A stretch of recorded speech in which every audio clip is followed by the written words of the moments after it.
С понедельника по пятницу в 9:35 и 19:30. С вами Радио Крым Реалии. Слушайте нас на средних волнах на частоте 549 кГц. Свежие новости, важные события, мнения экспертов. Все это в нашем эфире. Радио Крым Реалии. Крымчане имеют право знать.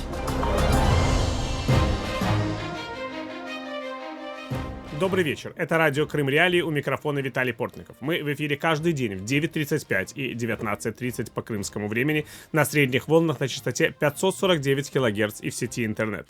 Звоните нам по бесплатному номеру телефона 8 800 10 06 926. А также заходите на сайт Крым Реалии, смотрите прямые видеотрансляции эфиров и читайте наши материалы. Крым в центре внимания. 20 января на аннексированном полуострове отмечают День Республики Крым. В этот день, в 1991 году, на всекрымском референдуме жители Крыма поддержали идею о восстановлении Крымской АССР. И 12 февраля 1991 года Верховный Совет УССР законодательно закрепил результаты волеизъявления. Кстати, до 2014 года, 20 января, отмечался День автономной республики. Российские власти полуострова упоминание об автономии в названии праздника убрали. О том, какую роль сыграл автономный статус полуострова, будем говорить сегодня в нашей программе. Но давайте сначала послушаем небольшой репортаж из Крыма. Репортаж. В Крыму отмечают 26-ю годовщину референдума по воссозданию крымской автономии. После аннексии полуострова России этот день объявлен праздником и назван Днем Республики Крым. Сегодня на полуострове танцуют дети, а воспитанники Симферопольского дворца пионеров соревнуются в написании стихов о Крыме. Крым так хорош собой и настоящим домом сотен поколений. Для всех народов стал лишь крымский небосвод. Взрослые политики собрались на торжественное собрание в подконтрольном Москве Госсовете, спикер которого Владимир Константинов напоминает крымчанам об их особенности. Мы с нашим уникальным опытом предотвращения расколов и смут внесем свой достойный вклад в полное и окончательное искоренение остатков гражданской войны. Для этого мы восстановили свою республику, для этого мы вернулись в Россию. Все это наш выбор, сделанный нами 20 января, и мы от него не отступимся. С Днем Республики! Российский глава Крыма Сергей Аксенов призывает крымчан работать на благо полуострова. День Республики объединяет всех крымчан вне зависимости от национальности, вероисповедания и социального статуса. Наша сила в единстве. И наш родной Крым станет самодостаточным, процветающим регионом России. С Днем Республики вас! Поздравляю! В Киеве председатель Меджлиса крымско-татарского народа Рифат Чубаров призывает руководство Украины ускорить создание крымско-татарской автономии. Об этом народный депутат напоминает с трибуны Верховной Рады. Маємо перетворити Автономну Республіку Крим в Кримсько-Татарську Автономну Республіку як невід'ємну складову частину України. 20 января 1991 года большинство крымчан на общекрымском референдуме высказались за восстановление крымской автономии. Она была ликвидирована в 1945 году после депортации крымско-татарского народа. Оксана Давыдова для Крым Реалии. Репортаж. Мы слышим от так называемых руководителей Республики Крым слова о восстановлении республики. Так, как будто действительно господин Аксенов или господин Константинов или прочие представители оккупационных властей Крыма вообще имеют к этой республике хоть какое-то отношение. Республика действительно была восстановлена, потому что в составе Советской России в октябре 1921 года была создана автономная Крымская Советская Социалистическая Республика, будущая Крымская АССР. Относительно создания этой республики уже тогда шли серьезные дискуссии. Чем должен быть Крым в составе Российской Федерации, в составе Советского Союза?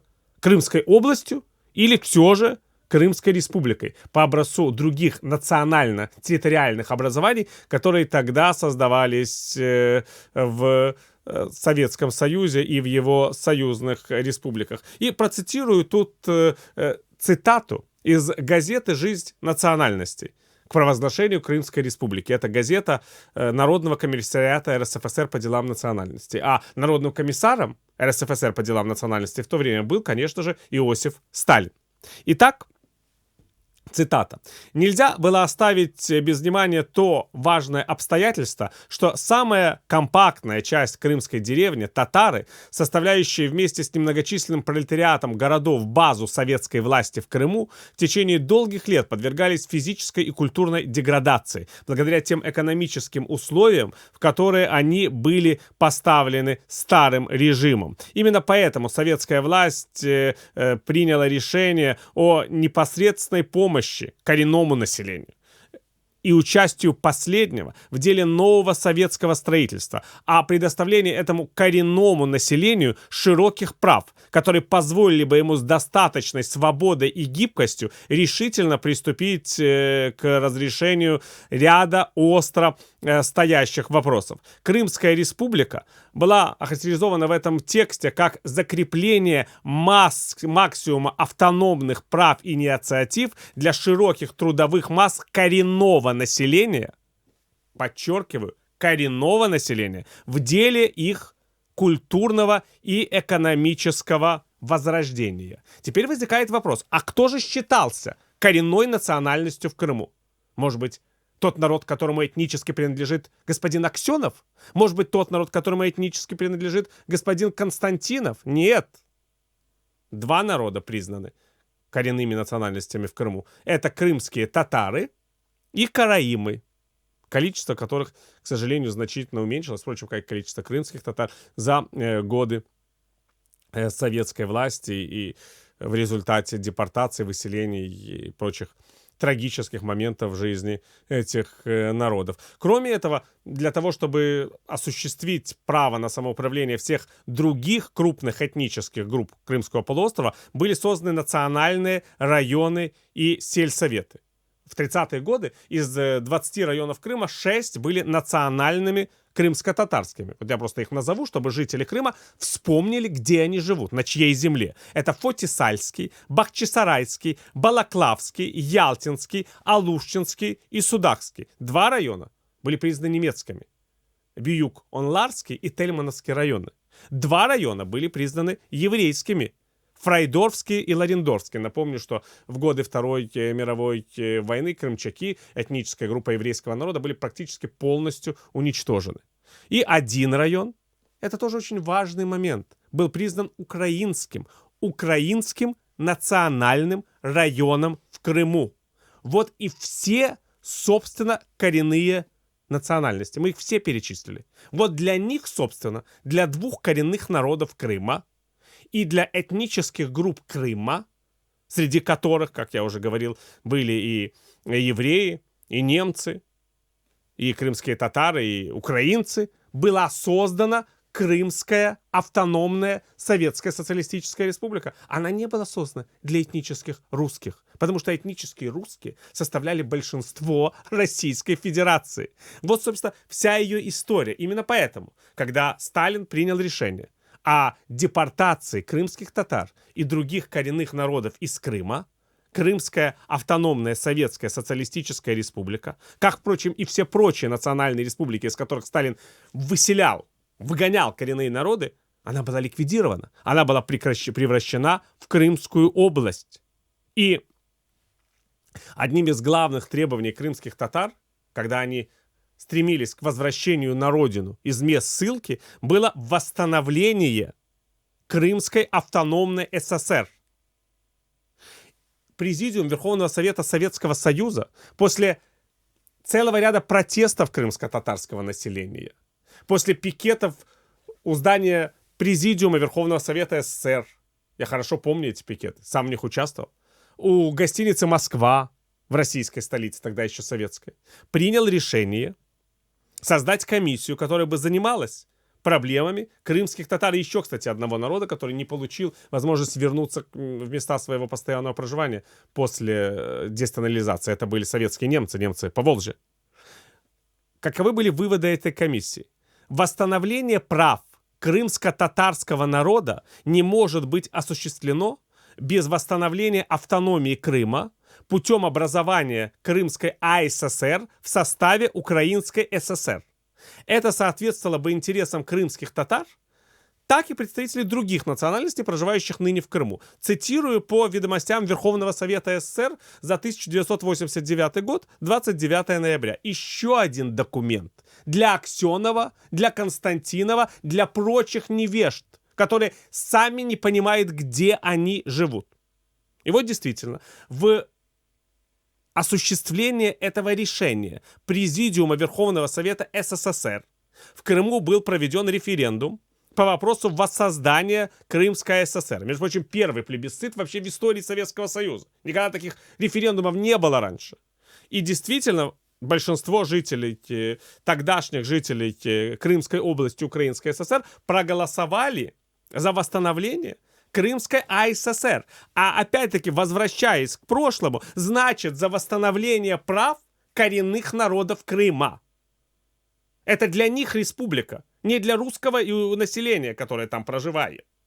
И опять напомню уважаемым жителям Крыма, эти коренные народы. Это крымские татары, это караимы, это евреи-крымчаки, которых, к сожалению, почти не осталось в Крыму. Это немцы, которых, к сожалению, почти не осталось в Крыму. И это украинцы, количество которых со времени присоединения Крымской области Российской Федерации к Украине значительно увеличилось. Потому что можно сказать, что украинское население, приехавшее в Крым, спасло полуостров от голода, холода и деградации, на которую обрекла его сталинская депортация и абсолютно некомпетентная, экономически бесхозяйственная политика тогдашнего правительства Советского Союза и Советской России.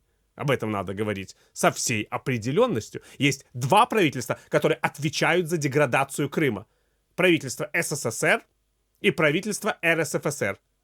Правительство Украинской ССР, насколько это вообще можно говорить о советском правительстве, сделало все возможное, чтобы возвратить Крыму тот уровень хотя бы экономики, советской экономики, на котором республика находилась, бывшая республика находилась до выселения коренных народов. И это большая заслуга украинского населения Крыма. Но любопытно другое, что никогда в нашей истории практически не связывалось восстановление автономии Крыма с правами его коренных народов. Когда сейчас мы слышим вот в нашей программе цитату из выступления главы Меджлиса крымско-татарского народа Рифата Чубарова о том, что Крымская республика, Крымская автономная республика должна стать Крымско-татарской автономной республикой, это выглядит как какая-то сенсация. Но, дорогие слушатели, я хочу еще раз напомнить вам, что именно такой республикой она и была. Она и была задумана. Для чего, в принципе, сейчас существует Республика Крым в составе Российской Федерации. Подавляющее большинство жителей Российской Федерации этнические русские. Российская Федерация, по сути, осуществляет право русского народа на жизнь в собственном государстве. С государственным русским языком, с поддержкой русской культуры, с образованием на русском языке и так далее и тому подобное. Подавляющее большинство сегодня жителей Крыма — это этнические русские. Какую, простите меня, автономию, какую республику могут иметь этнические русские в этнически русском по количеству населения государстве? Это, извините меня, правовая глупость. Республики создаются в федеративных государствах, или автономные округа, или еще какие-либо образования, для осуществления прав коренных народов, для осуществления прав национальных меньшинств. Никакого другого смысла существования республик нет. Если вы посмотрите на карту Российской Федерации, которой аннексирован Крым, то вы увидите, что Республика Татарстан существует для того, чтобы защищать права и культурные, и языковые интересы татарского народа, Башкортостан башкирского, Мордовия мордвинов, Тува тувинцев, Карелия, где, кстати говоря, карелов меньше, чем крымских татар в Республике Крым, разумеется, карелов и финнов, и так далее и тому подобное. Этим, ничем другим республики, в которых живут народы России, и отличаются от областей, в которых, собственно, живут носители самой этой государственности. Этнические русские. Те же самые, которые как бы живут в Крыму, и некоторые из них, предатели и шовинисты, хотели вернуться в родную гавань. Мы знаем их фамилии: Аксенов, Константинов, прочая такая гоп-компания. Чем фамилия Аксенова отличается от фамилии Путин? Чем фамилия Константинов и Медведев отличается от фамилии Медведев? Почему у Аксенова автономия от Путина, а у Медведева от Константинова? Что за чушь? Но послушаем члена Меджлиса крымского народа Эскендера Бариева. Здрасте, Эскендер. Добрый вечер. Но на самом деле это ведь не только то, о чем мы говорим, о правах коренных народов в Автономной Республике Крым. Это ведь не только тема оккупации. Это ведь еще тема 2 десятилетий существования Автономной Республики Крым, когда всегда мог бы возникнуть вопрос, который не возникал. А чья это вообще автономия? Она для кого, собственно? Чем славянское население Крыма, извините, отличается от славянского населения Донецкой области, что ему автономия нужна? Этот вопрос никто никогда в Украине не отвечал, и мне кажется, мы теперь пожинаем плоды отсутствия этого ответа. Я с вами полностью согласен, потому что когда мне сегодня присылают смс-ки с поздравлением создания с 20 январем, когда считается, что воссоздание Автономной Республики Крым, я перед собой ставлю опять же вопрос, это праздник или нет, потому что как бы увязывают это с так называемым всекрымским референдумом, в котором с общекрымским референдумом за воссоздание Республики Крым, Крымская ССР. Так вот, здесь были предпосылки. Я с вами полностью согласен, Виталий, как раз то, о чем вы говорили.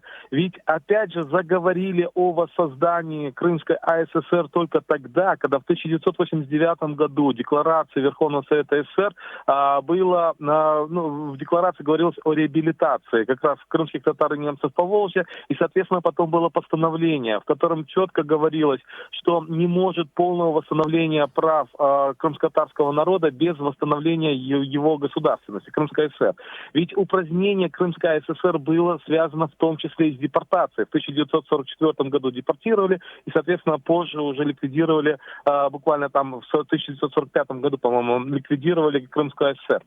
Так вот, говоря об этих 20 годах, я всегда говорю о том, что это были некие правовые махинации.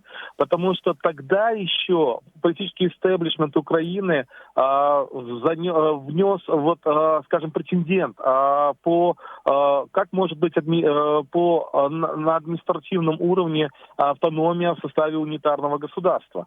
Чем оно, как раз-таки мы даем предпосылки для таких как ЛНР, ДНР и так далее.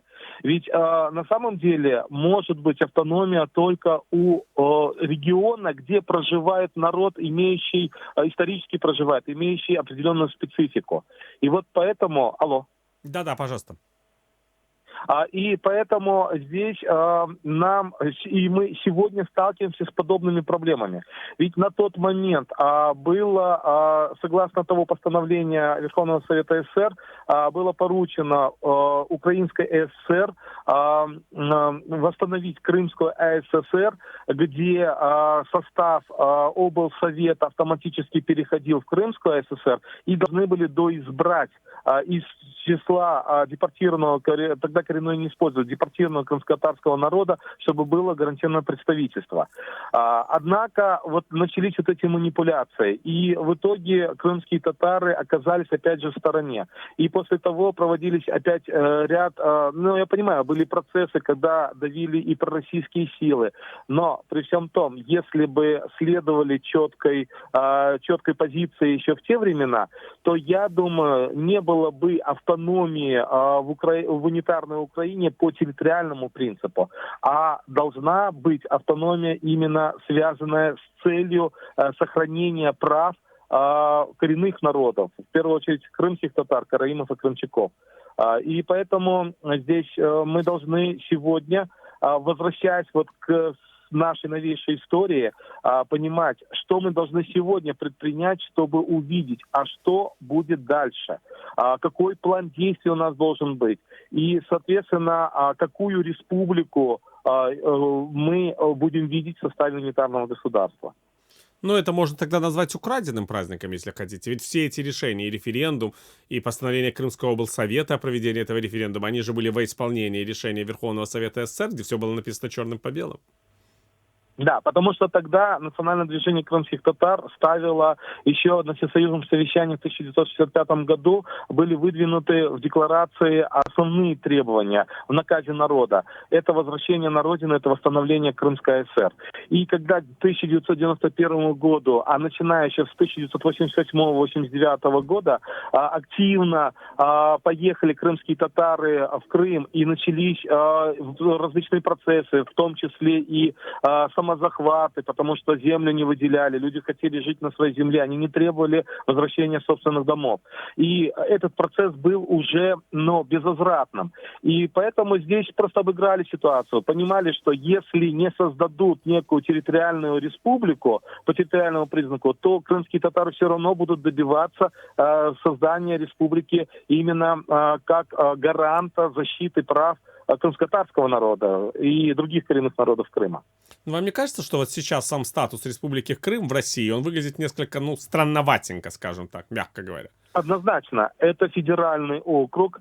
И на самом деле, я думаю, опять же, оккупанту или советники оккупантов, которые проводят, на самом деле они еще раз пытаются продемонстрировать, что им этот регион нужен не как регион стабильности, не как регион, где в том числе будут гарантированы права коренных народов.